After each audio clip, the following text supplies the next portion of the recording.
The Wyoming wind carried snow across Route 287 like ghosts dancing on asphalt. Vera Hayes gripped the steering wheel of her Amazon delivery van, eyes fixed on the white line disappearing into gray horizon. In the rearview mirror, her daughter Lily sat buckled in the passenger seat they'd installed in the back homework spread across her lap, pencil moving in careful circles. Vera caught her daughter's eye in the mirror and signed with her right hand, keeping her left on the wheel. Almost done. Lily's small hands replied, "Two more math problems. Then can I draw?" Vera nodded, allowed herself a small smile. 8 years old and already fluent in American Sign Language because her mother couldn't speak. Hadn't spoken in 23 years, not since the night a drunk driver crossed the center line on this same stretch of highway and took everything. Took her voice, took her husband Michael, took the life she'd planned and left her with silence and a baby growing in her belly. The van's GPS chirped. Next stop, half a mile. The Bartlett Ranch, 6 packages signature required. Vera had been running this route for 3 years now. Amazon liked her because she was fast, reliable, never called in sick. Customers liked her because she smiled, nodded, and never made small talk they didn't want. Being mute had its advantages in the service industry. She pulled into the long gravel driveway, white fence posts marking pastures on either side. Horses stood in the distance, breath steaming in the February cold. The Bartlett house sat at the end of the drive, a sprawling ranch style with a green metal roof and a porch that wrapped around 3 sides. Vera parked, checked her mirror. Lily had put away her homework and was watching a mare and her foal in the near pasture.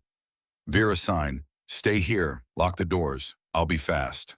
Lily nodded, already reaching for her sketchbook. The packages were heavy. Feed supplements, tack equipment, something that felt like books. Vera loaded them onto her hand truck and wheeled them to the porch. Mrs. Bartlett answered before Vera could knock, a woman in her 70s with kind eyes and flour on her apron. "Oh, Vera, honey, just set them inside. Let me grab my phone for the signature." Mrs. Bartlett disappeared into the house, still talking, even though she knew Vera couldn't respond. "Been baking all morning. The grandkids are coming this weekend. You want some cookies that have made extra." Vera shook her head, politely signed thank you, even though Mrs. Bartlett didn't understand ASL. The gesture translated anyway. "You sure? What about your little girl? She in the van?" Mrs. Bartlett peered past Vera toward the driveway. "Bring her in, get her warm." Vera checked her watch, shook her head again. Scheduled to keep. But she signed thank you with more emphasis, let genuine gratitude show on her face. Mrs. Bartlett signed, the phone screen paused. "Vera, I've been meaning to ask. That deputy who's been coming around town, Derek Kane, he a friend of yours?" Something cold settled in Vera's stomach. She kept her expression neutral, shrugged one shoulder. "Well, I saw his truck at your place the other night when I was driving back from church. Just wondered if everything's okay. You know, single mom and all. Towns talk, honey. Just want to make sure you're all right." Vera forced a smile, nodded. "Everything's fine." Signed it clearly enough that Mrs. Bartlett seemed to understand. But everything wasn't fine. Derek Kane had been circling her life for 6 months now, ever since she delivered packages to the sheriff's department, and he'd recognized her. Vera Hayes. Used to be Vera Mitchell before she married Michael. Used to be the prettiest girl at Casper High School, the one every boy wanted to take to prom. Derek had asked her junior year. She'd said no, went with Michael instead. 25 years later, Derek still remembered, still wanted what he'd been denied. The first time he showed up at her house, he claimed he was just checking on her. Welfare visit, making sure a single mom living alone was safe. He'd noticed her van had a flat tire, fixed it for her, wouldn't take payment. The second time, her heating system had died during a cold snap. Somehow Derek knew, showed up with a space heater in a name of a repairman who owed him a favor, got her heat fixed for half price. The third time, her electricity bill was overdue. $200 she didn't have because Lily needed new glasses and the prescription cost more than Vera's budget allowed. Derek paid it, said it was nothing, said friends help friends, except they weren't friends. And every kindness came with a price Vera was beginning to understand. She finished the Bartlett delivery and drove toward town, Lily humming something tuneless in the back. The next stop was the one Vera had been dreading all day. 447 Copper Street, Derek's house. She'd tried to skip it, once marked it as unable to deliver, but her supervisor had called her into the office. Amazon's customer satisfaction algorithms flagged the miss. Derek had complained, not aggressively, just a polite inquiry about whether there was a problem. Management reassured him there wasn't, made sure Vera understood she needed to complete every delivery on her route. So now she delivered to Derek's house twice a week. Packages he didn't need, things he ordered just to see her. Vera parked in his driveway. The house was modest, a two-bedroom cottage with vinyl siding and a small yard. Derek's patrol truck sat in the carport, which meant he was home, probably waiting. She pulled the package from the van, something from Amazon Basics, probably dish soap or paper towels, things normal people bought at the grocery store. Derek bought them online to create touch points. Lily watched her from the back seat. "Mama, do you want me to come? Number stay. Lock the doors." Lily's face showed worry beyond her 8 years. She'd learned to read her mother's tension the way Vera's shoulders went rigid when Derek was near. Vera walked to the front door, knocked twice. The door opened before her knuckles left the wood. Derek Kane stood 6'2", solid through the chest and shoulders, with the kind of build that came from high school football and a gym membership he actually used. 38 years old but carrying it well. Sandy hair going gray at the temples. Blue eyes that looked friendly until you paid attention to what lived behind them. Vera. His smile was wide, genuine looking if you didn't know better. "Right on time. You're always so reliable." She held out the package and her phone for signature. Derek took both, but his fingers brushed hers deliberately. The touch lasted 1 second too long. "Cold out here. You want to come in? I just made coffee." Vera shook her head, pointed at her watch, pointed toward her van where Lily waited. Right. Work schedule. I get it." He signed the phone, handed it back. "How's Lily doing?" "She liking 3rd grade." Vera nodded, took a step back toward the van. "You know, I've been thinking." Derek leaned against the door frame, casual, blocking her exit path. "I've got next Tuesday off. I could watch Lily after school, give you a break. You're working so hard. You deserve some time to yourself." Every instinct in Vera's body screamed no, but Derek had already watched Lily. 3 times last month when Vera's route ran late and after-school care closed at 6. He'd volunteered, said it was no trouble. Lily had come home quiet each time, hadn't wanted to talk about it, even in sign language. Vera pulled out her phone, typed quickly. "That's okay, I have it covered, thank you." Derek read the message and something flickered across his face. Annoyance maybe, frustration. Gone in a blink, replaced by understanding, concern. "Vera, I worry about you. Raising a kid alone, working these hours. I know things are tight financially." He paused. "Your rent's due next week, right? I know, Pat, your landlord. He mentioned you were late last month. If you need help." Heat flooded Vera's cheeks, shame and anger mixed together. She typed faster. "I don't need help. I'm managing fine." "Of course you are. You're incredibly strong." Derek's voice was gentle, the kind of gentle that felt like a hand closing around your throat. "I just want you to know I'm here, whatever you need. You and Lily, you're important to me." Vera forced a polite smile, signed thank you, and walked back to her van.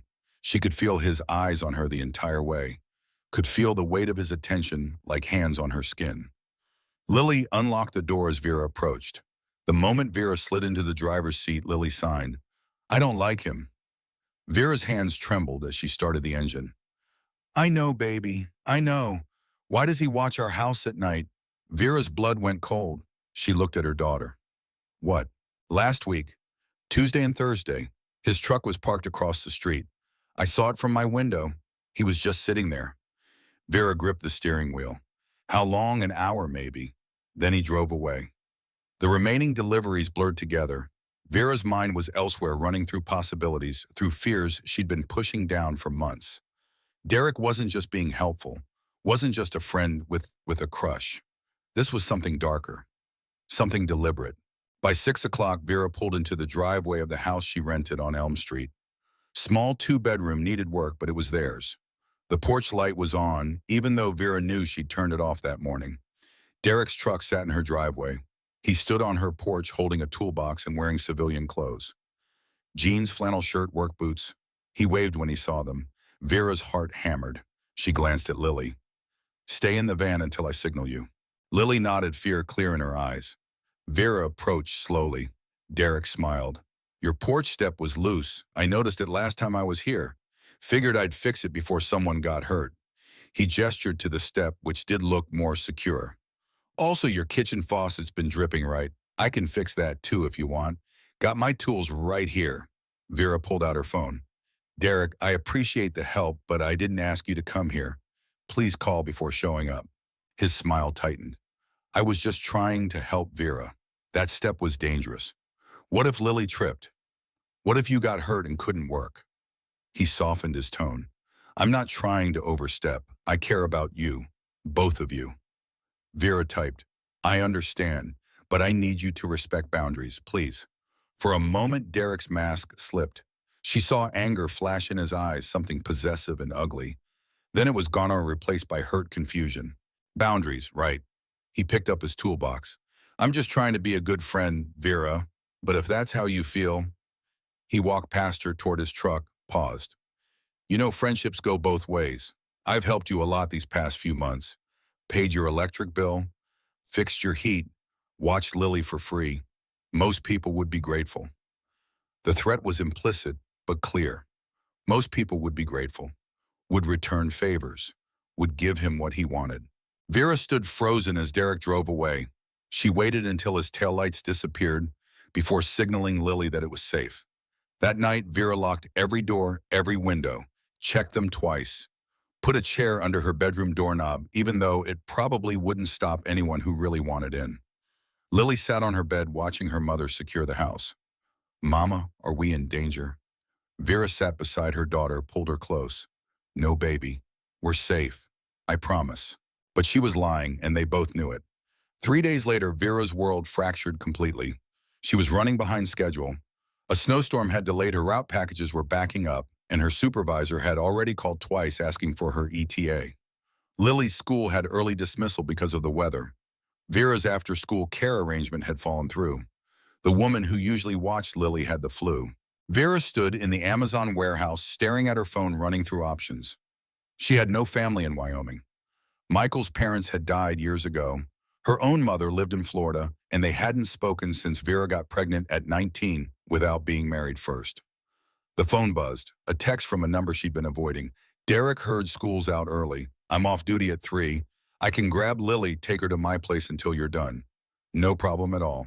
Vera's thumbs hovered over the keyboard. Every instinct screamed no, but she had no other options. If she abandoned her route, she'd lose her job. If she lost her job, she'd lose the house, lose everything. She typed, are you sure I might not be done until 7? Derek positive. She can do homework here. I'll make her dinner. You just focus on work. I've got her. Vera closed her eyes, hated herself, typed thank you. At 3:15, Derek picked up Lily from Wheatland Elementary. Vera had sent a note with her daughter that morning, explaining that Deputy Kane had permission for pickup. The school's secretary knew Derek, trusted him. He was law enforcement. He was safe. Lily climbed into his truck without complaint, but her hands signed to herself when she thought he wasn't looking. Mama, please hurry. Derek drove Lily to his house, made her a snack, peanut butter crackers and apple juice, sat with her at the kitchen table while she worked on math homework. He was patient, kind, asked about her day, listened when she wrote answers instead of speaking because talking to strangers made her anxious. At 5:30, he told her to put her homework away. Time for dinner. He'd made spaghetti, Lily's favorite. They ate in the living room, TV playing some cartoon Lily was too old for but didn't complain about.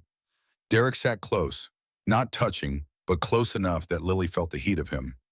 After dinner, Derek said she looked tired. Why didn't she lie down on the couch? Rest a little. He'd wake her when her mom arrived. Lily wasn't tired, but she lay down anyway, because you don't argue with adults, especially adults who are cops, especially adults who are doing your mom a favor. Derek sat beside her, put his hand on her ankle, just resting there. You know, Lily, you're growing up so pretty, just like your mom was at your age. His voice was soft. I used to know your mom when she was young. Did she ever tell you that? Lily shook her head. We were friends. Good friends. I wanted to be more than friends, but she chose someone else. His hand moved higher to her calf. That hurt me, Lily. It hurt a lot. But now I get a second chance to be part of your lives, to take care of you both. Lily's heart was pounding. She tried to sit up, but Derek's hand pressed her shoulder back down. It's okay. You're okay. I'm not going to hurt you. His other hand moved to her knee. I just want to show you something. Something special. Something that means we're family now. What happened next took 11 minutes. 11 minutes that destroyed something in Lily that would take years to rebuild. When it was over, Derek helped her get dressed, helped her clean up, spoke in soft, reassuring tones. That's, that's our secret, okay? If you tell your mom, she'll be upset. She'll think you did something wrong. She won't believe you anyway. You know why? He tilted her chin up, forced her to look at him. Because your mom can't talk. If she tries to report this, who's going to believe her? A mute delivery driver with no money and no education. Or me, a decorated sheriff's deputy. He smoothed her hair back. And if you try to tell someone at school, I'll know. I'll have to arrest your mom. I'll say she's neglecting you. They'll take you away, put you in foster care. You'll never see her again. Is that what you want? Lily shook her head, tears streaming silently. Good girl. Now we're going to go back out to the living room. We're going to watch TV like nothing happened. When your mom gets here, you're going to smile and say you had fun. Understand? Lily nodded. Vera arrived at 7:15, exhausted and guilty, and desperate to get her daughter home. Derek greeted her at the door with a smile. She was perfect. We had spaghetti, did some homework, watched cartoons. She's such a sweet kid, Vera. You're raising her right. Vera signed to Lily. You okay, baby? Lily nodded, smiled the way Derek told her to, but her eyes were empty. Vera noticed but didn't understand. Not yet. Over the next 2 weeks, Lily changed. She stopped drawing, stopped humming in the car, stopped asking questions about homework. She flinched when anyone touched her, even her mother. She had nightmares every night, waking up crying but refusing to say why. Vera tried everything, asked what was wrong. Lily shook her head, signed nothing. I'm fine, but she wasn't fine. Vera found the blood 3 weeks after Derek's babysitting. She was sorting laundry and found Lily's underwear at the bottom of the hamper, hidden under towels. Blood-stained, not period blood. Lily was 8, too young. Vera's hands shook as she held the fabric. Her mind raced through explanations. Lily had mentioned falling off the monkey bars at school. Maybe she'd hurt herself. Maybe it was nothing. But Vera knew. Some part of her knew. She found Lily in her room, sitting on her bed with her sketchbook. Not drawing, just staring at blank pages. Vera sat beside her, held up the underwear. Baby, what happened? Lily's face went white. She shook her head violently. I fell at school. I'm okay. When did this happen? 2 weeks ago, maybe 3. I don't remember. Did you tell a teacher? Did you see the nurse? Lily's hands trembled as she signed. I'm fine, Mama. Please don't worry. Please don't be mad. I'm not mad. I'm worried. We need to go to the doctor. No, Lily's signs were sharp, panicked. No doctors. Please, I'm okay. It doesn't hurt anymore. Please, Mama, please. Vera pulled her daughter close, felt the way Lily's body went rigid before slowly relaxing. Something was terribly wrong. But Lily wouldn't tell her, couldn't tell her, or was too scared to tell her. That night after Lily fell asleep, Vera sat at her kitchen table and cried silently. Tears streaming down her face, shoulders, shaking no sound because there was never any sound. She was drowning in silence and fear and helplessness. Her phone buzzed. A text from Derek. Derek, haven't seen you or Lily in a while. Everything okay? I'd love to have her over again soon. She's such a joy. Vera stared at the message, felt ice spread through her veins. No proof, just instinct. Just a mother's intuition that something about Derek was wrong. Something about the timing was wrong. She typed, We're fine, busy with work. Thanks for offering. Derek, you work too hard. Let me help. I can pick Lily up from school tomorrow. Give you a break. Vera's thumbs hovered over the keyboard. She wanted to type no, wanted to type stay away from my daughter. But she had no proof, no evidence. Just blood-stained underwear and a daughter who wouldn't speak.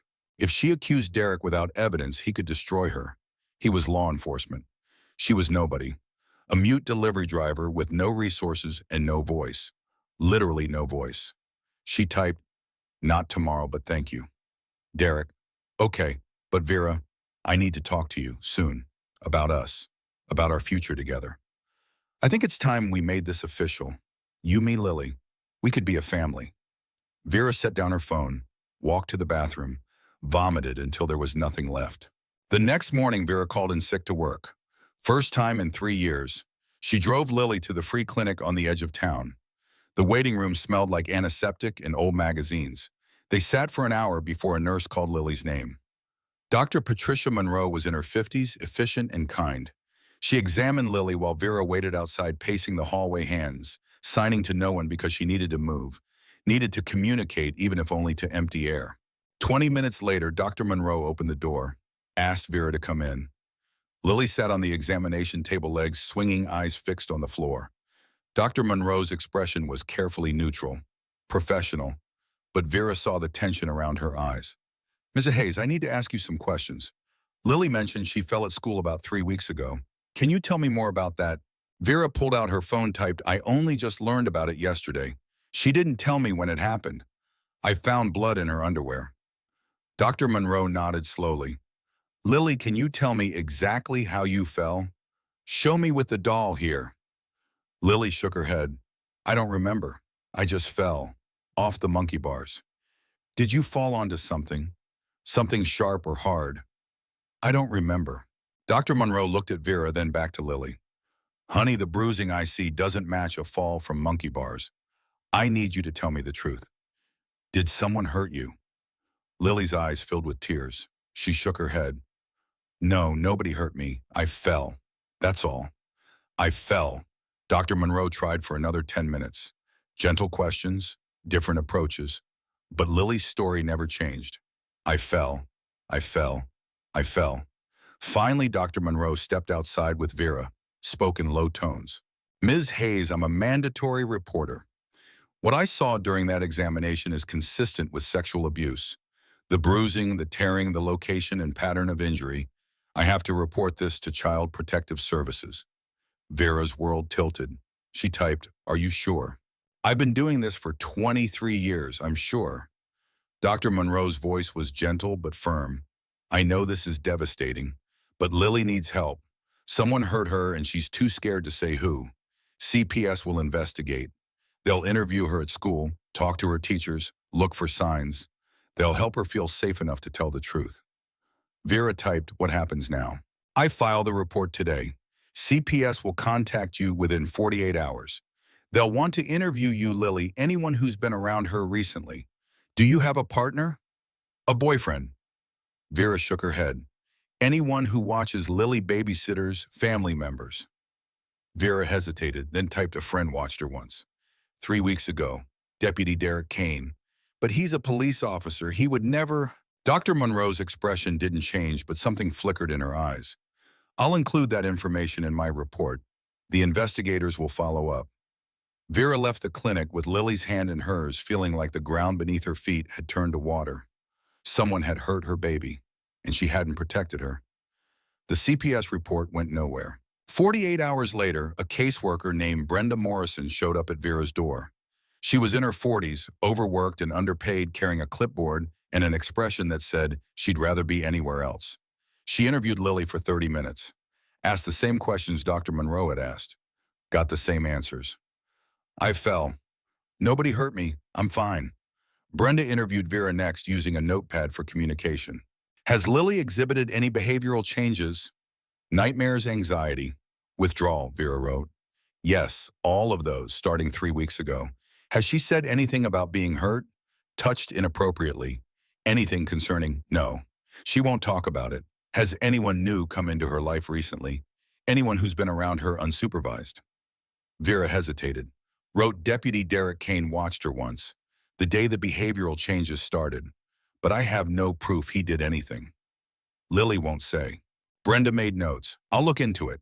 But Ms. Hayes, I have to tell you, if Lily isn't disclosing abuse and we have no witnesses, there's not much we can do. The medical report is concerning, but it's not conclusive. Kids do fall. Injuries happen. Vera wrote furiously. The doctor said it was consistent with sexual abuse, not a fall. Consistent with not proof of. There's a difference in her game. Brenda closed her notebook. I'll talk to Deputy Kane. Get his statement. If everything checks out, we'll close the case as unfounded. I'm sorry, but without Lily confirming abuse, my hands are tied. Brenda interviewed Derek 2 days later at the sheriff's department. He was professional, concerned, cooperative. Said he'd watched Lily once as a favor to Vera. They'd had spaghetti, done homework, watched TV. Lily had been perfectly fine when Vera picked her up. I'm worried about Vera, honestly. Derek's voice carried just the right amount of concern. She's under a lot of stress. Single mom working long hours, raising a kid alone. She's been struggling financially. I've tried to help, but she's proud, independent. He paused. I wonder if maybe she's looking for someone to blame for her daughter's injury, instead of accepting it was an accident. Brenda made notes. You've known Ms. Hayes for a long time. Since high school, I've always cared about her. When I saw her struggling, I wanted to help. That's all this is. I'd never hurt a child. My record speaks for itself. And his record did speak. 7 years with the sheriff's department. Commendations, no complaints. Officer of the Year twice. Brenda closed Lily's case 3 weeks after Dr. Monroe filed the report. Classification unfounded. Conclusion injury likely accidental. No evidence of abuse. Vera received the letter and knew she was alone. The system had failed her daughter. And Derek knew it. He showed up at her house the night after the case closed. Knocked on the door at 8 o'clock. Lily was already in bed, but Vera heard her daughter's door lock click shut from the inside. Vera opened the door. Derek stood on her porch holding a bouquet of flowers. I heard CPS close the case. I'm glad. I knew it was all a misunderstanding. He offered the flowers. I wanted to bring these. No hard feelings, right? I know you were just being a protective mom. I respect that. Vera didn't take the flowers. She pulled out her phone, typed, "Please leave." Derek's smile faded. Vera, don't be like this. I forgave you for accusing me. Can't we move past it? Please leave. I'm asking nicely. You don't get to dismiss me. Derek's voice went cold. I've been patient. I've been kind. I've helped you more than anyone else in this town. And this is the thanks I get. Vera started to close the door. Derek's hand shot out, stopped it. I could make things very difficult for you, Vera. One call to your landlord about noise complaints. One call to Amazon about erratic behavior. One call to CPS suggesting you're mentally unstable, can't care for your daughter properly. You're mute.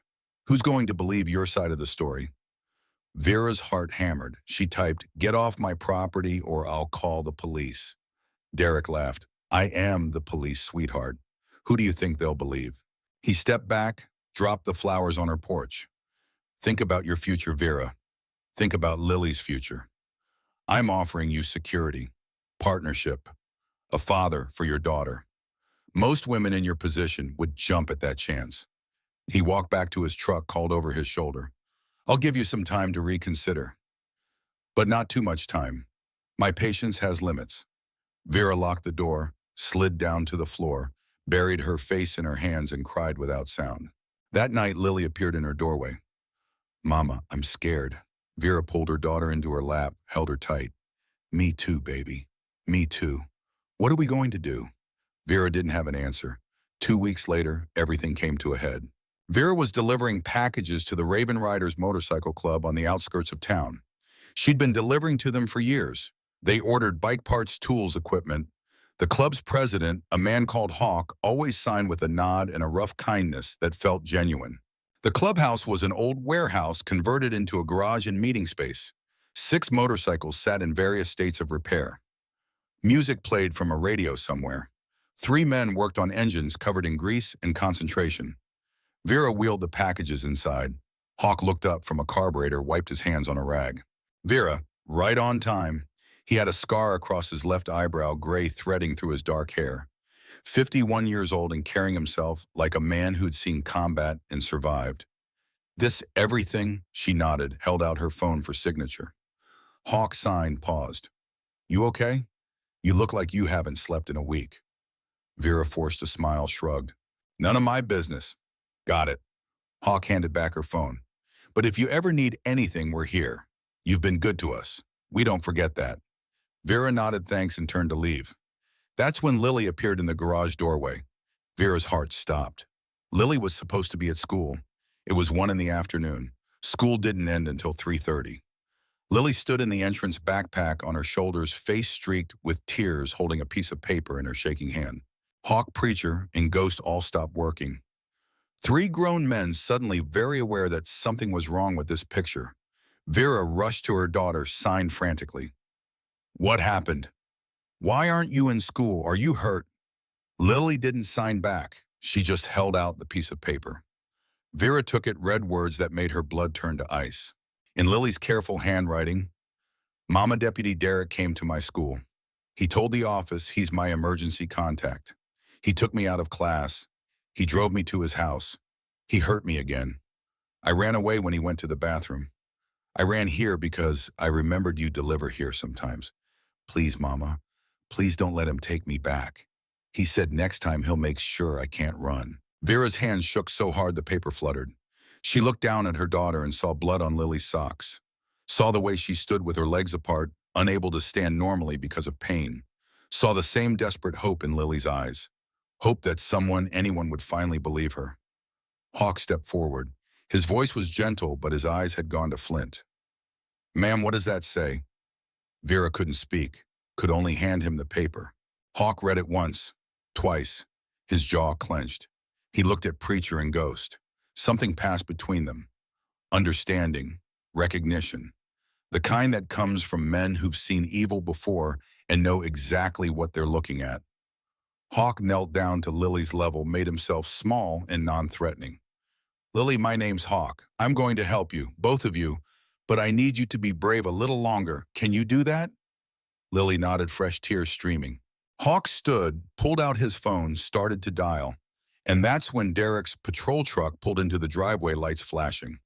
Derek stepped out of his vehicle, hand resting on his service weapon, face arranged in professional concern. "Vera, thank God. Lily ran away from school. We've been looking everywhere." His eyes shifted to Hawk. "I'll take her from here. Family matter." Hawk didn't move. Neither did Preacher or Ghost. Three bikers forming a wall between Derek and Lily. "Don't think that's happening, Deputy." Hawk's voice was quiet, dangerous. Derek's expression hardened. "You're interfering with a police matter. Step aside or I'll arrest all of you for obstruction." "Go ahead and try." Hawk crossed his arms. "But first you're going to explain why this 8-year-old girl has blood on her clothes and a note saying you hurt her." Derek's mask cracked. Just for a second, Vera saw rage and fear flicker across his face. Then it was back, professional, concerned. "She's confused, traumatized from her father's death.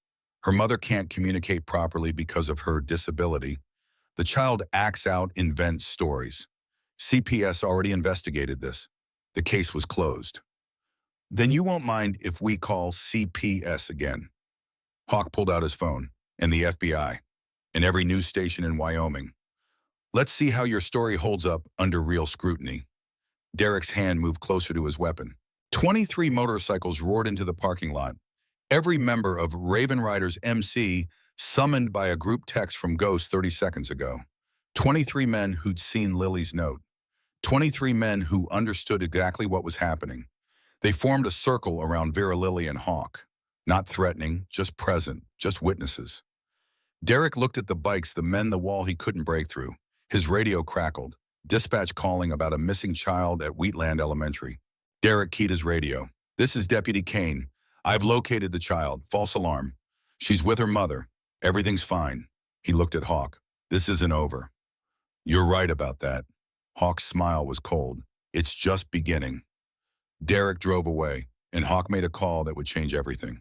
"Agent Walsh, this is Marcus Stone. We met at that veterans benefit last year. I need to report a crime against a child, and I think it's connected to something bigger than just one bad cop." The FBI field office in Cheyenne sat 2 hours south of Wheatland, a nondescript building that could have been an accounting firm or insurance company. Agent Rebecca Walsh worked out of a corner office on the 3rd floor, surrounded by case files that all told variations of the same story. Predators, victims, systems that failed. She'd taken Hawk's call at 4:17 in the afternoon. Listened to his brief summary, asked 3 questions, told him to bring Lily to Cheyenne immediately, told him not to stop, not to talk to anyone, not to let Derek Kane anywhere near that child.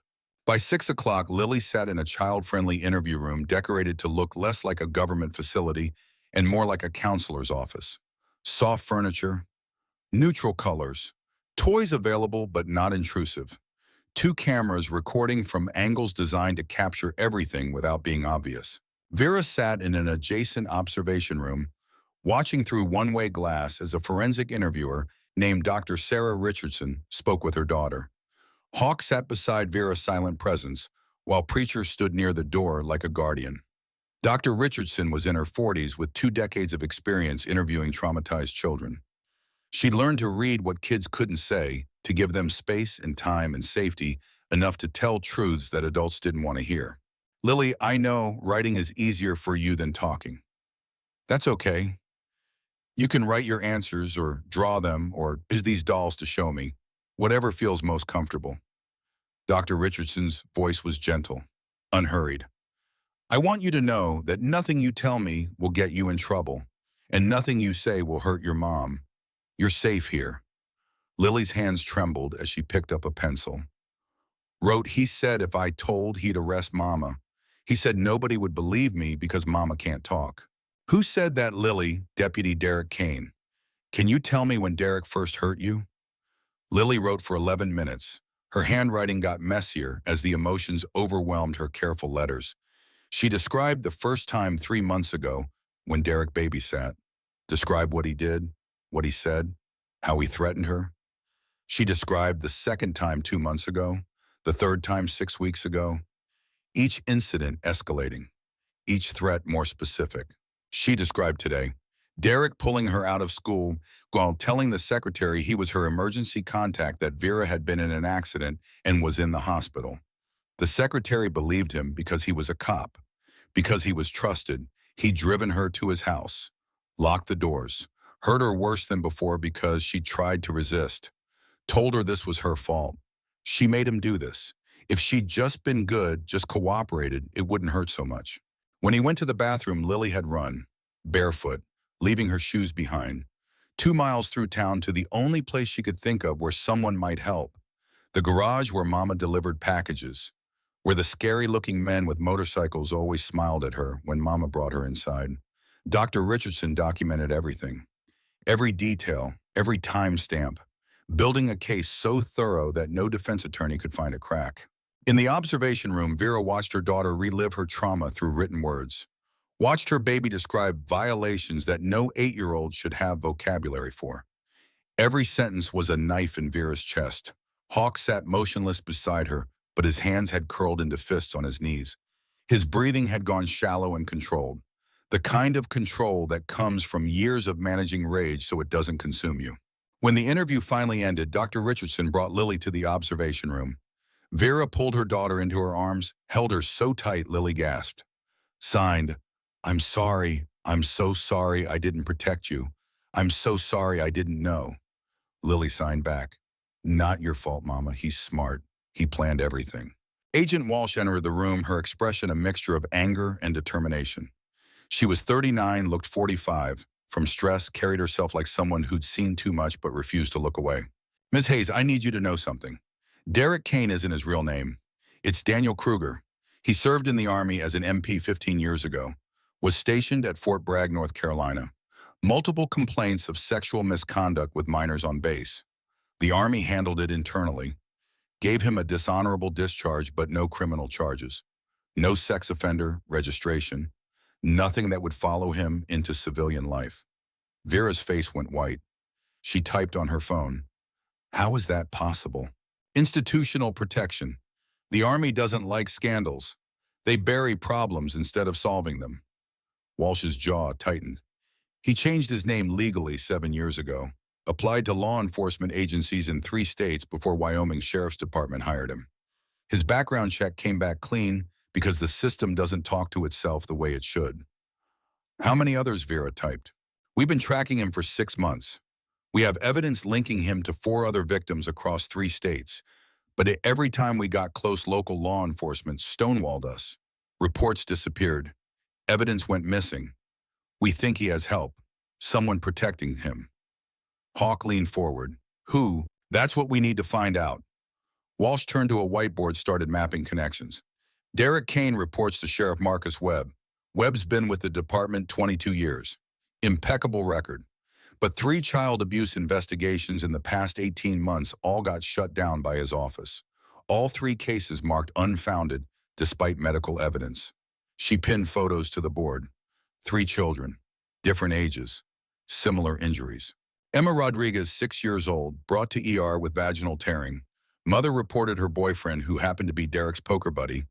Case closed, insufficient evidence. Tyler Bennett, 7, told his school counselor that Derek hurt him during a youth outreach program. CPS investigated. Case closed. Child deemed unreliable witness. Sophie Morgan, 5, found with bruising consistent with sexual abuse. Her mother's boyfriend was another deputy in Webb's department. Case closed. Injury attributed to a fall. Vera stared at the photos, feeling sick. How many children, while everyone looked away? Walsh continued. Here's where it gets worse. The dispatcher who's been routing calls away from Derek's cases, woman named Brandy Cole. We pulled her family tree. She's Derek's half-sister. Same father, different mothers. They reconnected 8 years ago. When Derek moved to Wyoming 3 years ago, Brandy was already working dispatch.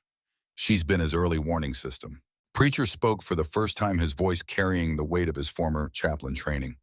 It's a network, not just one predator. A whole system designed to protect him. Exactly. Walsh pulled up more files. And it goes deeper. Derek's father was a colonel in the Army, retired now, living in Montana. He's the one who helped Daniel get his dishonorable discharge sealed, who helped him change his name, who has connections throughout military and law enforcement communities. She pulled up a photo of a man in his 70s, distinguished, gray hair, uniform covered in ribbons and medals. Colonel Richard Kruger, decorated veteran, respected in his community, and he's been enabling his son's predation for 2 decades because admitting what Daniel is would destroy the family legacy. The room fell silent. They were looking at something bigger than one bad cop. They were looking at generational corruption, a family protecting a monster. Hawk broke the silence. What do you need from us? Walsh looked at him, then at Vera. I need your permission to use Lily's testimony. I need you to trust me, even though every system has failed you so far.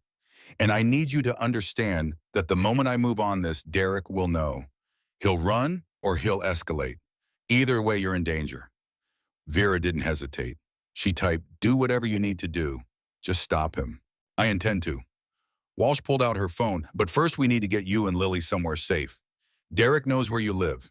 He knows your routine. He has access to law enforcement databases, patrol patterns, emergency services. You can't go home. Hawk stood. They can stay with us. Raven Riders has a safe house, off the grid, no digital footprint. We've used it for veterans with PTSD who needed to disappear for a while. Derek won't find it. Walsh considered this. Normally, she'd never agree to put witnesses with a motorcycle club. But these weren't normal circumstances. Okay? But I'm assigning a protective detail.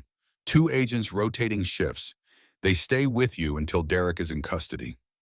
They shook on it. What nobody knew yet was that Derek was already running, and he wasn't running alone. At 7:30 that evening, Derek Kane pulled into a truck stop outside Laramie's, 60 miles south of Wheatland. He parked his personal vehicle, a dark blue F-150, at the back of the lot where the security cameras didn't quite reach. He pulled out a burner phone, dialed a number he'd memorized but never saved. His father answered on the second ring. What happened? The kid talked. FBI's involved. I'm burned. Colonel Richard Kruger's voice stayed calm, military calm, the kind that comes from making life and death decisions without flinching. Where are you, Laramie? I've got the emergency kit, cash documents, everything, but I need extraction. Are you alone? Derek paused. No, I grabbed insurance. His father's voice went cold. Daniel, what did you do? I picked up another girl, Sophie Morgan, the 5-year-old from last year. Her mother's working nights. Nobody saw me take her. She's in the truck now. Silence on the line. Then, you stupid, arrogant fool. Richard cut himself off, breathed. How long before they realize she's missing? Mother gets home at midnight, finds her gone, reports it. Maybe 1 in the morning before it hits the system. I'll be in Montana by then. over the border into Canada by dawn. Bringing a kidnapped child across state lines makes this federal. Kidnapping flight to avoid prosecution, child endangerment. You're looking at life without parole. I'm already looking at life. At least this way I have leverage. They want the kid back, they let me go. Richard's voice carried 25 years of military command. Listen to me carefully. You do not harm that child. You keep her alive and unharmed. She's your only bargaining chip. Understand? I'm not an idiot, Dad. Evidence suggests otherwise. Richard paused. I'll make some calls. I have people in Montana. But Daniel, this is the last time. You're on your own after this. I can't protect you anymore. You've been saying that for 20 years. This time I mean it. Richard hung up. Derek sat in his truck looking at the rearview mirror. Sophie Morgan sat in the back seat, zip-tied wrists, duct tape over her mouth, eyes huge with fear. It's okay, sweetheart. You're just going on a little trip with me. If you're good, if you stay quiet, you'll see your mommy again soon. But if you make noise, if you cause problems... He let the threat hang unfinished. Sophie nodded frantically. Derek pulled back onto the highway heading north. By 9 in the evening, Sophie's mother, Jennifer Morgan, came home from her shift at the hospital. Found her daughter's bedroom empty. Window open, screen cut. She called 911, hysterical, screaming that her baby was gone. The dispatcher, Brandy Cole, took the call, recognized the address, felt her stomach drop. She routed it as a priority. Sheriff Webb's personal line. Webb listened to the details, checked his watch, thought about Derek Kane, who hadn't shown up for his evening shift, who wasn't answering his radio or his phone. Webb made a decision that would haunt him. He called Agent Walsh. We have a problem. Agent Walsh was in her car heading back to Cheyenne when Webb's call came through. She listened to his summary, felt ice spread through her chest. When did the mother last see Sophie? 6 o'clock when she left for work. Jennifer works 12-hour shifts. Neighbor usually checks on Sophie at 8, but she had the flu tonight. Nobody checked. Walsh did the math. 3 hours. Derek had a 3-hour head start. Could be anywhere. Issue an Amber Alert. Now, every law enforcement agency in Wyoming, Montana, Colorado, South Dakota. Get his photo, his vehicle description, his plates out to every cop within 500 miles. Already done. Webb paused. Agent Walsh, I need you to know I didn't realize what he was. I should have. The signs were there. I just didn't want to see them. Save it for the investigation. Walsh hung up, called her field office. I need aviation support SWAT on standby and every available agent mobilized. We've got a child predator in flight with a 5-year-old hostage.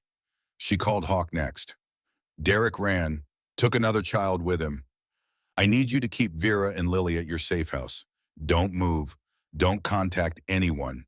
He might come for them. Hawk's voice was granite. He won't get near them. Walsh believed him. The manhunt mobilized faster than anything Wyoming had seen in years. FBI aviation scrambled helicopters.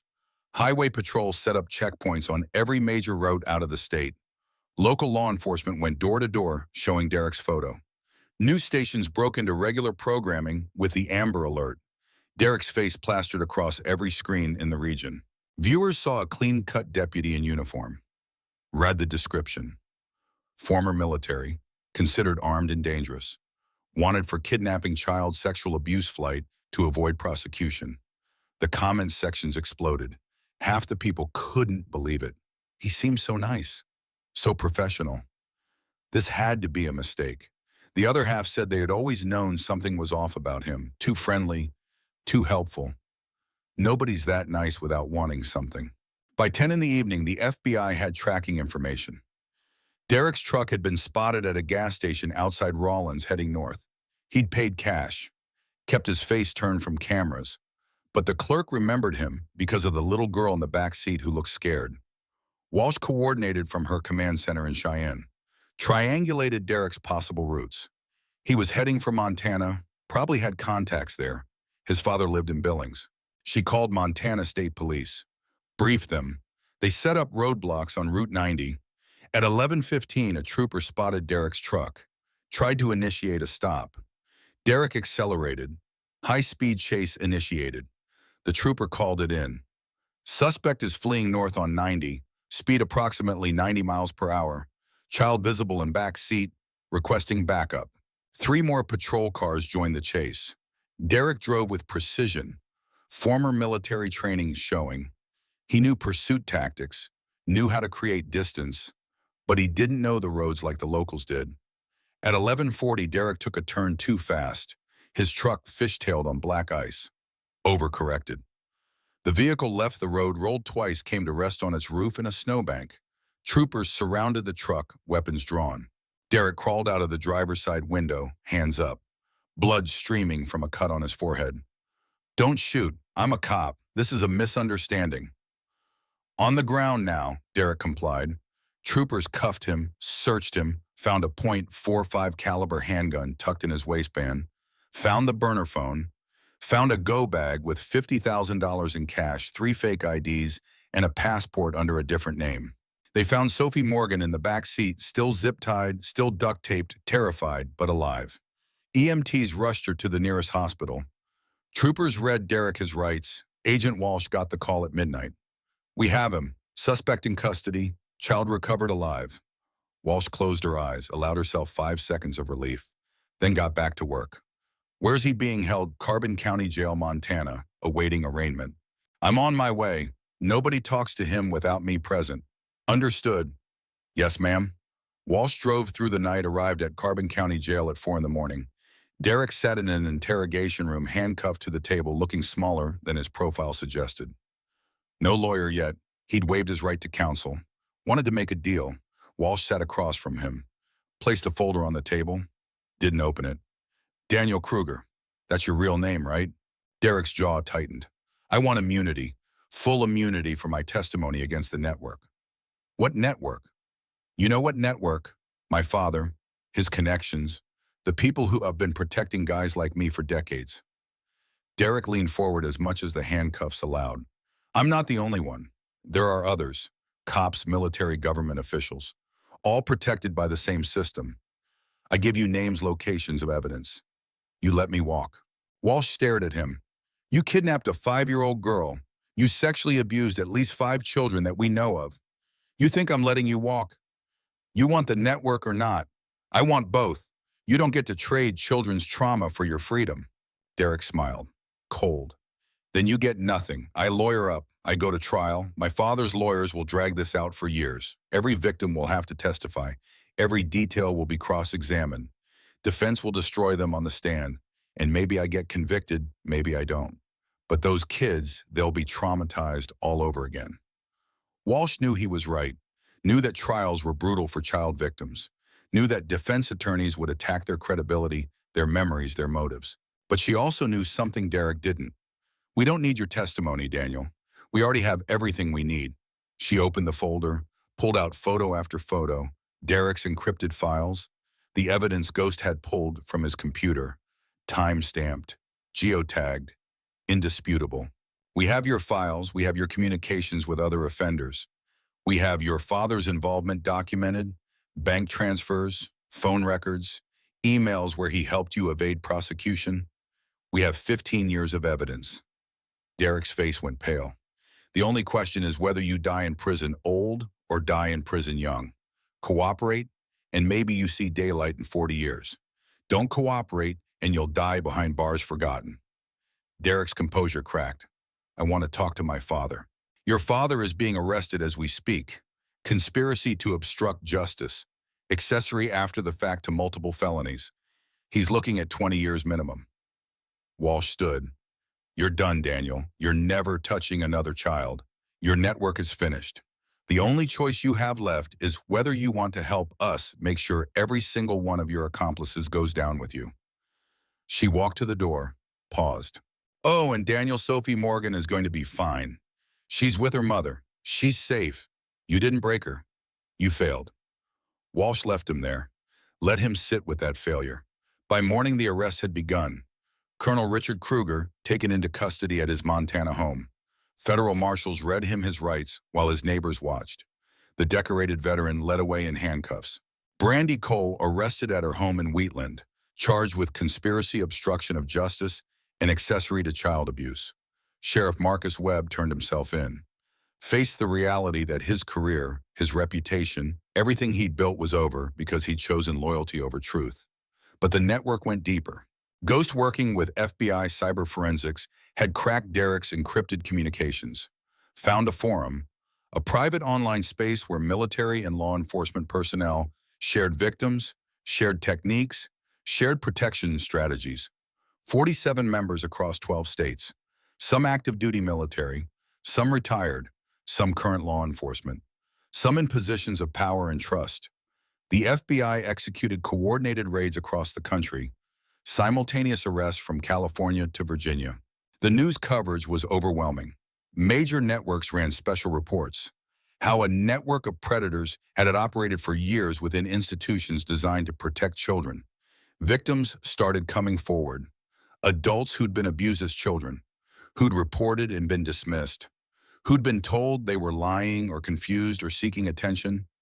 They came forward with their stories, their truth, their evidence that the system had failed them. The public response was swift and brutal. Protests outside military bases, police departments, government offices, demands for accountability, demands for change. At the Raven Rider safe house, Vera watched the news coverage with Lily curled against her side. Watched Derek's face on every channel. Watched the network exposed. Hawk sat across from them, coffee going cold in his hand. Justice doesn't usually move this fast. Agent Walsh, who'd driven up to brief them, personally shook her head. It's not moving fast. It's decades late. Those victims have been waiting their whole lives for someone to believe them. Vera typed on her phone, "What happens now?" Now trials, lots of them. Derek's trial will be first. Federal kidnapping charges carry mandatory minimums. He's looking at life without parole before we even get to the abuse charges. Will Lily have to testify? Probably not. We have his files, we have his communications, we have Sophie's testimony from the kidnapping. Lily's forensic interview will be submitted as evidence, but she won't have to face him in court. Vera's relief was visible. Walsh continued, "The others will take longer, but we have evidence on all of them. Some will plead out, some will fight, but they're all going down." Preacher, who'd been standing near the window, spoke quietly. "What about the children, the ones who've been carrying this for years? We're setting up victim services, counseling, support groups, compensation from a federal fund. It's not enough. It'll never be enough, but it's something." Lily looked up at her mother. Signed, "Are we safe now?" Vera pulled her close. Signed back, "Yes, baby, we're safe." But Hawk saw the question in Vera's eyes. The one she didn't sign. What about tomorrow? What about next month? What about the rest of our lives? Because Derek might be in custody, but the trauma remained. The fear remained, the violation remained, healing would take years, and some scars never fully fade. 3 days later, Hawk found Vera on the safe house porch at dawn. She sat on the steps, coffee steaming in the cold air, watching the sun rise over the Wyoming mountains. He sat beside her, didn't speak for a long moment. Finally, "I have a daughter, Sarah. She's 32 now. Haven't spoken to her in 15 years. Vera looked at him surprised. He'd never mentioned family. "I was a different man back then. Angry, drinking too much. Couldn't adjust to civilian life after the Rangers. Took it out on my family. Not physically, never that. But emotionally I was gone, checked out. When Sarah was 17, she told me she didn't want me in her life anymore. Said I'd chosen alcohol over her. She was right." He stared at his hands. "I got sober, joined Raven Riders, been clean 14 years. But Sarah still won't talk to me. I send letters. She doesn't respond. I send money for her birthday. She donates it to charity. I broke something in that relationship that I can't fix." Vera pulled out her phone, typed, "Why are you telling me this? Because watching you with Lily, seeing how you'd do anything to protect her, it reminded me what I lost. What I threw away because I was too broken to see what mattered." He looked at her. "When we found Lily in our garage holding that note, something clicked. This was my chance, not to fix what I did to Sarah. That's gone. But to do better. To be the man I should have been 15 years ago. To protect someone who needed protecting." Vera's eyes filled with tears. "You and Lily can stay here as long as you need. Weeks, months, however long it takes to feel safe again. The clubhouse isn't much, but it's secure. And every man in Raven Riders will die before they let anything happen to you. Vera typed, "Why would you do that for us?" Hawk smiled sadly. "Because sometimes we don't get to fix our own mistakes, but we can keep other people from making them. We can be better for someone else's kid, even if we failed our own." He stood, started to walk away. Vera touched his arm. When he turned, she signed something. He didn't understand ASL, but the meaning was clear enough. "Thank you." Inside, Lily was waking up, having her first nightmare-free sleep in 3 months. Outside, 23 motorcycles sat in formation, 23 men who'd chosen to stand between monsters and children. And in a federal holding cell in Montana, Derek Kane sat alone, finally facing consequences that should have come decades ago. The system had failed, but people hadn't. And sometimes that's enough. The trial began on a Tuesday morning in September, 6 months after Derek Kane's arrest. Federal courthouse in Cheyenne, Wyoming. Judge Patricia Morrison presiding. A woman in her 60s who'd built her reputation on being fair but unforgiving when it came to crimes against children. The prosecution's case was overwhelming. Lead prosecutor Jennifer Dawson spent 3 days walking the jury through evidence that made several jurors visibly ill. Derek's encrypted files, time-stamped photos and videos, communications with other offenders, Sophie Morgan's testimony about the kidnapping, medical reports from 5 victims spanning 3 states. The defense tried. Public defender Marcus Patterson argued his client suffered from mental illness stemming from childhood trauma, argued the evidence was circumstantially connected, argued that some of the charges should be dismissed on technicalities. None of it worked.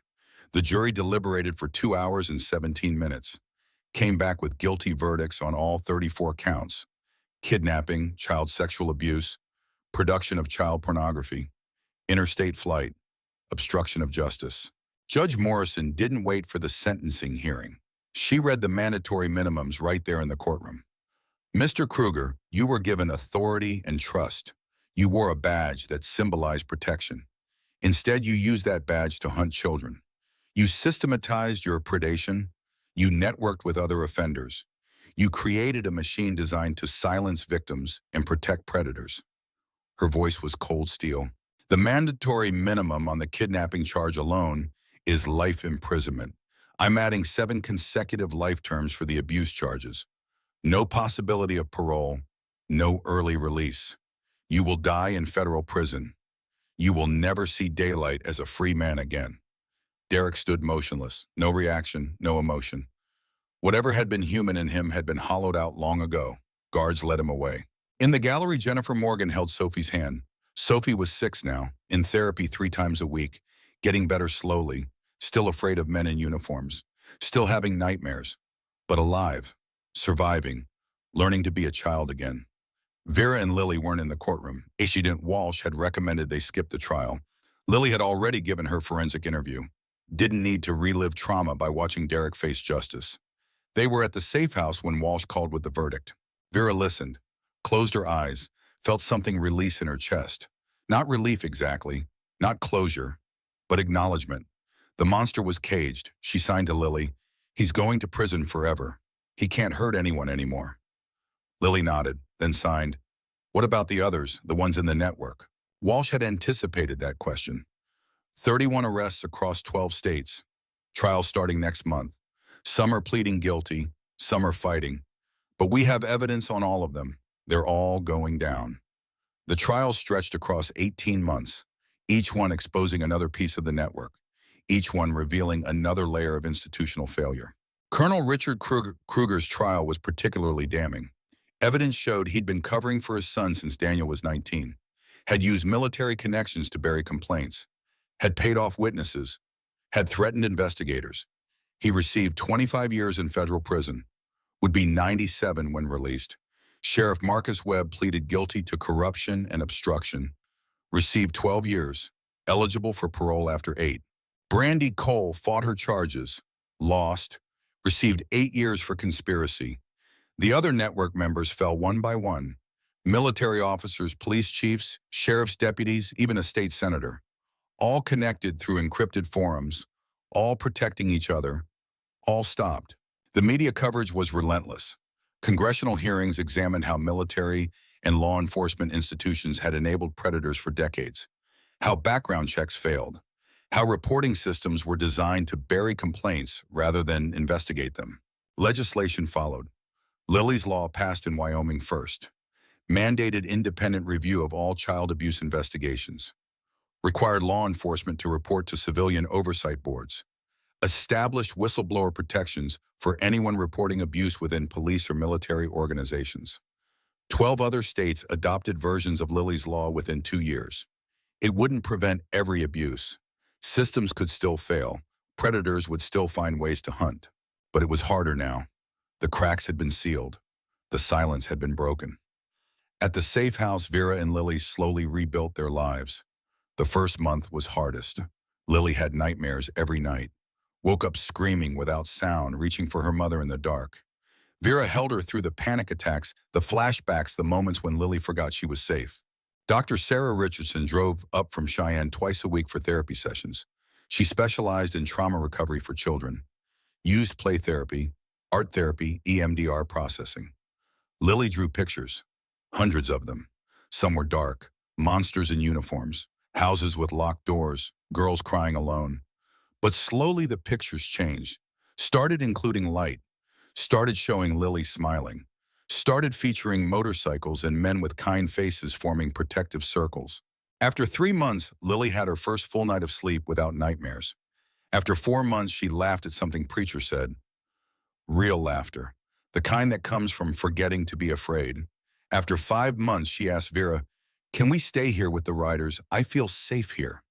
Vera had been thinking the same thing. The safe house had become home in ways their rental on Elm Street never had. The riders treated them like family, protected them, gave them space to heal. Hawk had converted one of the clubhouse back rooms into a real bedroom for Lily, painted it lavender at her request, built bookshelves, hung curtains. Preacher had started teaching Lily basic ASL so she could communicate with her mother more fluently. Turned it into a game. Now half the clubhouse knew sign language. Ghost had set up a computer for Lily's homeschooling. Amazon had granted Vera extended leave. Told her the job was waiting when she was ready, but also told her they'd understand if she wanted something different. Vera did want something different. She'd been delivering packages for 3 years.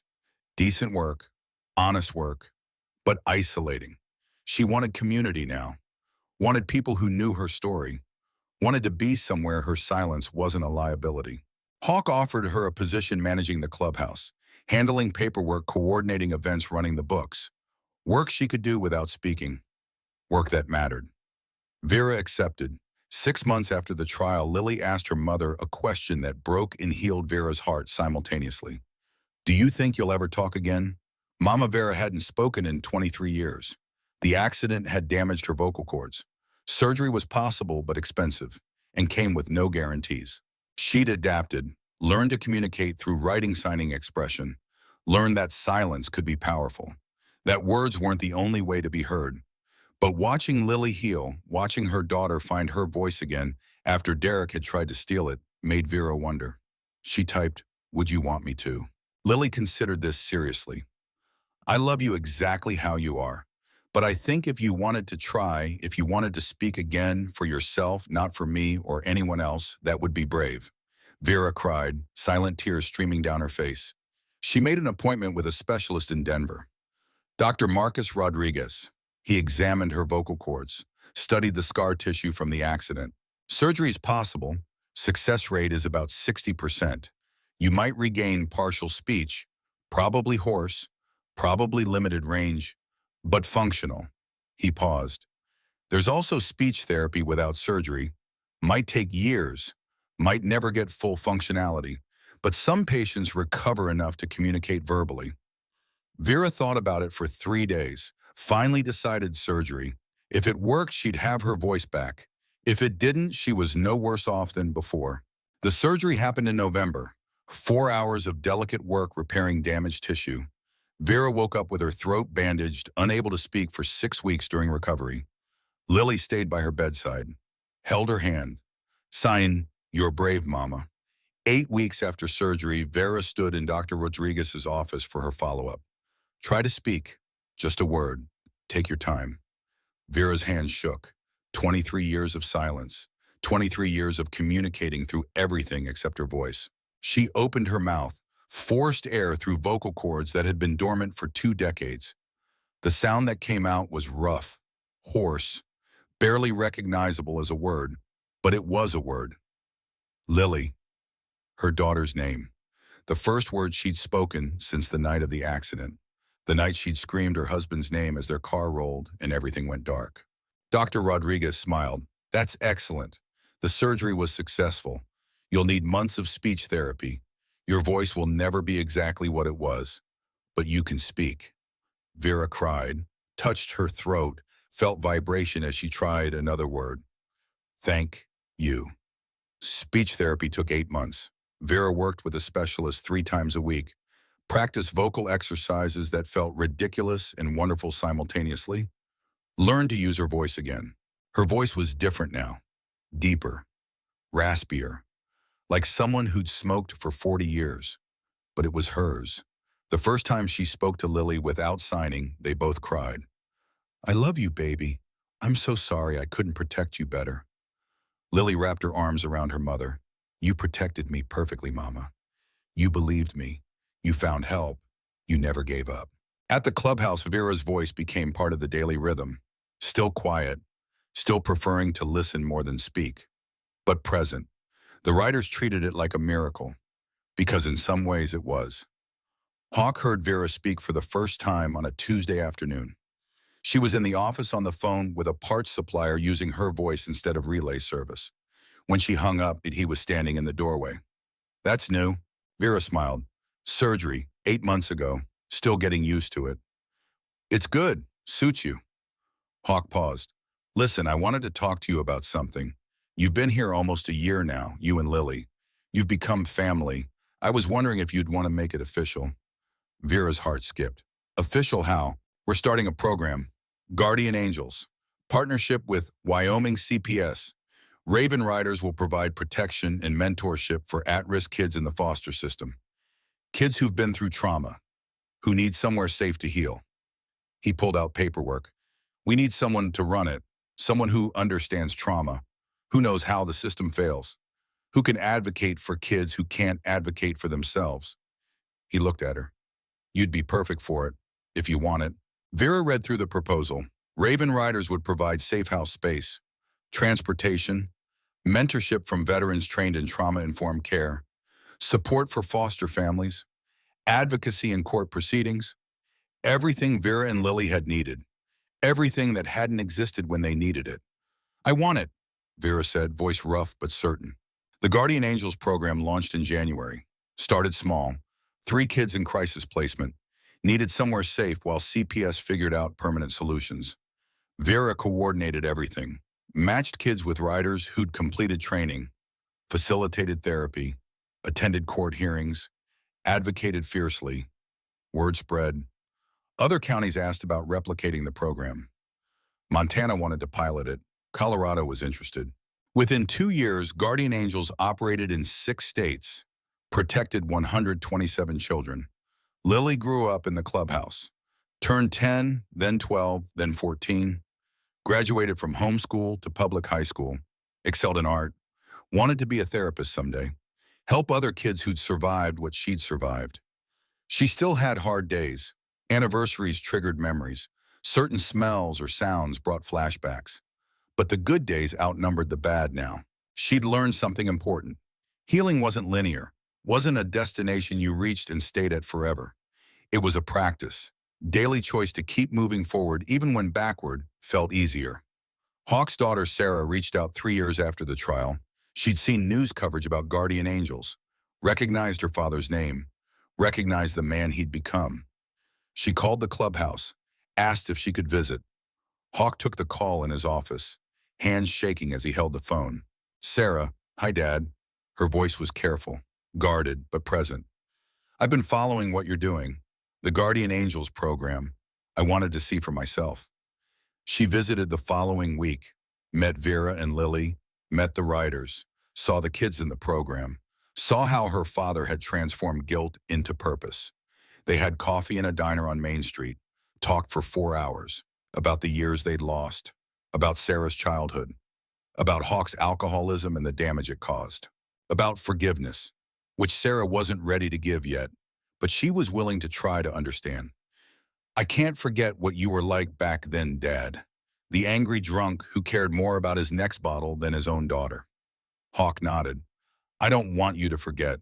I want you to remember so you can see how far I've come. Not to earn forgiveness. I don't deserve that. But to show you people can change. Sarah was quiet for a long moment. I'm getting married next year. April. I wasn't going to invite you. But seeing this, seeing guardian angels, seeing what you've built, she took a breath. I'd like you to come, if you want to. Hawk's eyes filled with tears. I'd be honored. The wedding was small, intimate. Sarah married a woman named Jennifer, a social worker who specialized in adoption services. They'd met through mutual friends, built a life together that was stable and loving and everything Sarah's childhood hadn't been. Hawk walked his daughter down the aisle, gave her away, stood in the front row and cried silent tears of gratitude and regret. At the reception, Sarah approached him. I'm not ready to call you Dad again. Not yet, maybe not ever, but I'm willing to try to have you in my life, if you're willing to keep doing the work. Every day, Hawk promised, for the rest of my life. It wasn't full reconciliation, wasn't everything Hawk had lost being magically restored, but it was a beginning, a crack in the wall that had separated them for 15 years. Sometimes that's what healing looks like. Not dramatic transformation, just small moments of connection, tiny steps toward trust. 4 years after the trial, Agent Walsh visited the clubhouse. She'd been promoted, ran the FBI's Crimes Against Children division now, oversaw investigations across 8 Western states. She sat with Vera in the office drinking coffee that preacher had made too strong. I wanted to give you an update. The network prosecutions are complete, 47 defendants, 47 convictions, average sentence 28 years. Vera absorbed that. How many victims total? 216 confirmed, probably more who never came forward. Walsh paused. But because of this case, because of Lily's courage and your refusal to give up, we've changed how we investigate these networks. We've implemented new protocols, cross-agency communication, better background checks. She pulled out a folder. We've also identified 37 children who were currently being abused by network members, removed them from dangerous situations, got them into safe placements. 37 kids who would still be suffering if Derek Kane hadn't been stopped. Vera's voice was hoarse but steady. That's because of Lily. She's the one who was brave. It's because of both of you and the writers and everyone who chose to act instead of looking away. Walsh stood to leave, paused at the door. Oh, and Vera, we're naming our new training facility after Lily, the Lily Hayes Center for Victim Advocacy. She approved it, wanted to use her real name instead of a pseudonym, said other kids should know it's possible to survive, to speak up, to be believed. Vera couldn't speak, could only nod. 5 years after the trial, Lily turned 13. The clubhouse threw her a birthday party. 23 bikers, a dozen kids from Guardian Angels programs, Sarah and Jennifer Agent Walsh, and Dr. Richardson. Cake and ice cream and terrible karaoke from Preacher, who couldn't carry a tune but tried anyway. Lily stood to make a speech. Teenager now, taller, stronger, still carrying scars but wearing them differently. When I was 8 years old, a monster hurt me. He told me nobody would believe me. He told me I was powerless. He told me to stay silent. She looked around the room at faces that had become family. He was wrong about everything. People believed me. I wasn't powerless, and I didn't stay silent. She held up a book. Her book. The one she'd been writing for 2 years with Dr. Richardson's help. This is my story. It's being published next month. Half the proceeds go to Guardian Angels. The other half goes to the Lily Hayes Center. She smiled. I'm 13 years old. I survived. And I'm using my voice to make sure other kids know they can survive too. The room erupted in applause. Vera cried happy tears. Hawk stood in the back, arms crossed, trying not to show emotion and failing completely. After the party, Vera and Lily sat on the clubhouse porch. Stars scattered across the Wyoming sky like diamonds on black velvet. Lily leaned against her mother. Sign, "Are you happy?" Mama Vera signed back. "Yes, baby. Are you?" Lily considered the question seriously. I'm healing. Some days are hard. Some days I still get scared. But mostly I'm okay. And okay is pretty good. Vera pulled her daughter close. Okay is very good. They sat in comfortable silence.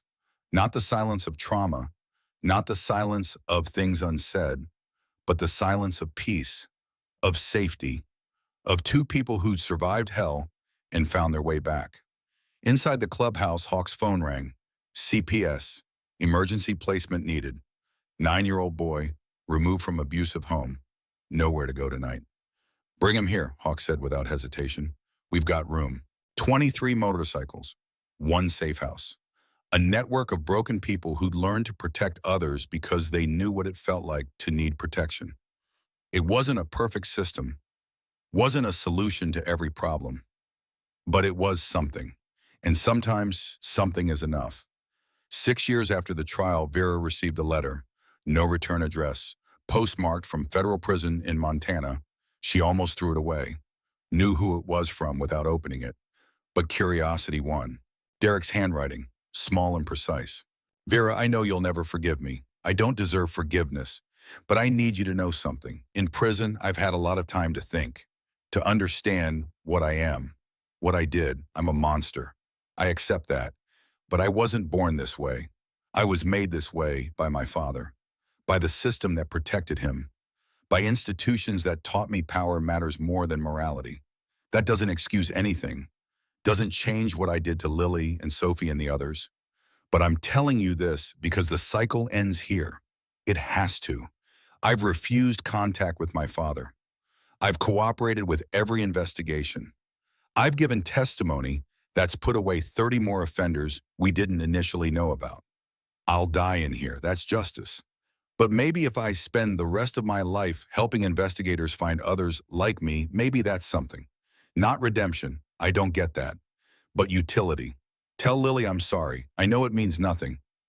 But tell her anyway. Vera burned the letter. Didn't show it to Lily. Didn't tell Hawk or Walsh. Some apologies aren't meant to be accepted. Some guilt needs to be carried alone.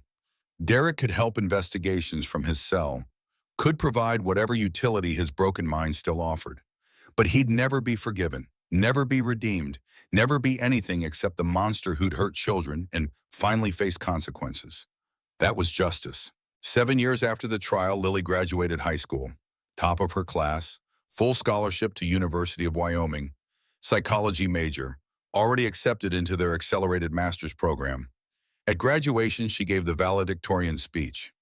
7 years ago, I was 8 years old and voiceless. Someone hurt me. The system failed me, but people didn't fail me. She looked at her mother in the audience. My mother taught me that silence doesn't mean powerless, that you can communicate truth in 1,000 ways that don't require sound. She looked at Hawk and the writers. Strangers became family. They protected me when nobody else would. They showed me that courage looks like 23 motorcycles forming a wall between monsters and children. She looked at her classmates. We're graduating today, moving into a world that's broken in a lot of ways. Systems that fail, institutions that protect predators, silence that enables evil. But we get to choose who we are in that broken world. We can be part of the system that fails, or we can be the people who stand in the gap, who protect the vulnerable, who refuse to look away. I know which one I choose. Standing ovation. 3,000 people on their feet. Vera cried. Hawk's eyes were wet. Preacher didn't even try to hide his tears. After graduation, Guardian Angels hosted a celebration at the clubhouse. Barbecue and music and kids from the program running around laughing. Lily found Hawk on the porch, sat beside him. I never said thank you properly. For that day. For opening your door when I had nowhere else to go. Hawk shook his head. You don't owe me thanks. You gave us purpose. Showed us our lives could mean something beyond ourselves. Still, thank you for being brave when I needed brave, for protecting me, for giving Mama and me a home. She pulled out an envelope. I wanted you to have this. Hawk opened it, read the handwritten note inside. Dear Hawk, you saved my life. You gave me a family. You showed me what a real father looks like. I know I'm not Sarah. I know I can't replace what you lost. But if you'd be willing, I'd like you to walk me down the aisle someday, when I get married. Because you're the closest thing to a dad I've ever had. Love, Lily. Hawk couldn't speak, could only pull Lily into a hug and hold on tight. 10 years after the trial, Lily stood in the Lily Hayes Center for Victim Advocacy. She was 23 now, master's degree in clinical psychology, specialized training in trauma recovery. She taught investigators how to interview child victims, taught them to build trust, to ask questions that opened doors instead of slamming them shut, to believe children when they spoke. She ran support groups for survivors, created safe spaces for people to share stories, to know they weren't alone, to learn that surviving was possible. She wrote a second book, this one about healing, about the long journey from victim to survivor to advocate. It became required reading in law enforcement academies across 12 states. On the 10-year anniversary of Derek's arrest, a journalist asked Lily what she wanted people to know. I want people to know that systems fail, that institutions protect predators, that evil hides behind badges and uniforms and respectability. But I also want them to know that individuals can make a difference, that strangers can become heroes, that 23 bikers with nothing to gain and everything to lose chose to protect a terrified 8-year-old girl they'd never met. That choice changed everything, changed my life, changed my mother's life, changed the lives of 200 other victims who got justice because the network was exposed. One choice, one moment of courage, one refusal to look away. That's all it takes to change the world. The journalist asked one more question. If you could go back and talk to 8-year-old Lily, the scared girl who walked into that garage, what would you tell her? Lily smiled. I'd tell her you're going to survive this. You're going to be okay, better than okay. You're going to turn your pain into purpose, your trauma into transformation. You're going to help hundreds of other kids find their voices. And I'd tell her to keep walking into that garage, because the scary men everyone warned her about, they're going to be the ones who save her life. Outside the center, 23 motorcycles sat in formation. Raven riders, still protecting, still fighting, still refusing to look away, still proving that sometimes the people society fears are exactly the people society needs. Hawk stood beside his motorcycle gray, now threading through his beard, wearing his years with hard-earned peace. Sarah stood beside him, his daughter, his friend. Their relationship would never be what it was, but it was something, and something was enough. Vera emerged from the center, voice still raspy but strong, leading a group of new advocates through training. And Lily, no longer the terrified child, but a warrior in her own right, stood on the steps of a building that bore her name and believed that broken things could heal, that monsters could be stopped, that justice, though slow and imperfect, was possible, that sometimes the system fails but people don't have to, that silence can be broken, and that every child deserves someone brave enough to stand between them and the darkness. Every single child.